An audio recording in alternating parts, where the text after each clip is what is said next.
Usa ka lalaki nga giingong wanted person sa Iloilo tungod sa nagkadayang kaso og nagtago-tago sa Cagayan de Oro City, misurrender sa mayor sa syudad.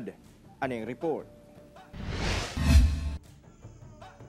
Nakakuhag atensyon diyang emosyonal og nangayo pa og tabang kining usa ka lalaki sa Cagayan de Oro City Mini Park diyang gidala na kini sa kapulisan ngadto sa Divisoria Police Station. Nasayran nga among lalaki na ilang si Jomar Villarmino nga nag-atubang og kasong attempted o frustrated murder sa Dumangas, Iloilo. Unang misurrender si Villarmino sa buhatan ni Cagayan de Oro City Mayor Rolando Clarex Uy o gisaysay ang iyang mga kaso. Anaasab si Kokpo Director Police Colonel Salvador Radam sa pagtahan ni Jomar ngadto sa otoridad.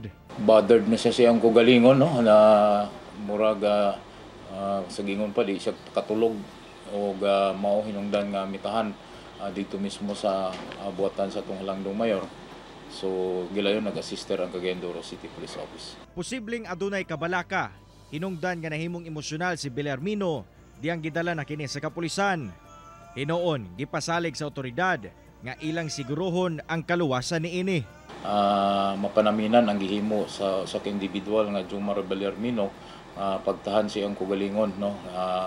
Mulang ma-assure sa mga individual nga dunay pending warrant of arrest and safety and security ato gyud maihatag sa dunay mga pending warrant of arrest. Kasamtangan kining nakakustodiya sa Kokpo o ginahulat na lamang sa buhatan nga kuhaon siya gikan sa mga personahe sa Iloilo Police.